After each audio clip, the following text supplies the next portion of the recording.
కిషన్ రెడ్డికి వచ్చిన ఓట్లలో 25% మాత్రమే వచ్చి ఈరోజు భారతీయ జనతా పార్టీ డిపాజిట్ జప్తు అయిపోయింది. దీన్ని బట్టి కిషన్ రెడ్డి గారు తన వ్యవహార శైలిని మార్చుకోవాల్సిన అవసరం ఉన్నది.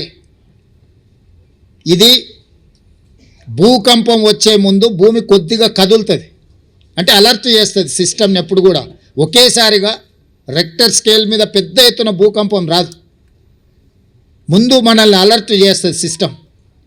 అలర్ట్ చేసినా మనం తేరుకోకపోతే ఆ ప్రకంపనలు భూకంపంగా మారి అందులో కలిసిపోవడమే కాదు కాలగర్భంలో కలిసిపోతాం. భారతీయ జనతా పార్టీ ముఖ్యంగా కిషన్ రెడ్డి గారు మీ నాయకత్వంలో మిమ్మల్ని 2014, 2019, 2023 3 సార్లు బీజేపీని ప్రాంతం నుంచి గెలిపించడం జరిగింది. మొన్న జరిగిన మీ పార్లమెంట్ ఎన్నికల్లో మీకు 65,000 ఓట్లు వస్తే ఈనాడు మీరే అభ్యర్థిగా మారి ఎన్నికలు చేస్తే 17,000 ఓట్లు వచ్చి మీ డిపాజిట్ పోయింది.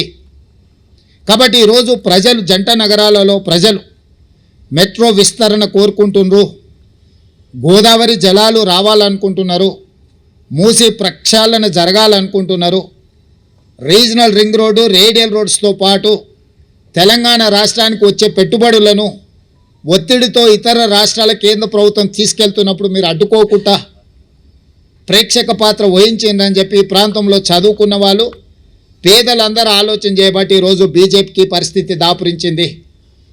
ఈ ఫలితాల తర్వాత కిషన్ రెడ్డి గారు తన వ్యవహార శైలిని మార్చుకొని తెలంగాణ రాష్ట్ర ప్రభుత్వంతో సహకరించి తెలంగాణ ప్రజల యొక్క అభివృద్ధి, ముఖ్యంగా ఈ మహానగర అభివృద్ధి కోసం సహకరించాల్సిందిగా వారికి విజ్ఞప్తి చేస్తున్నా.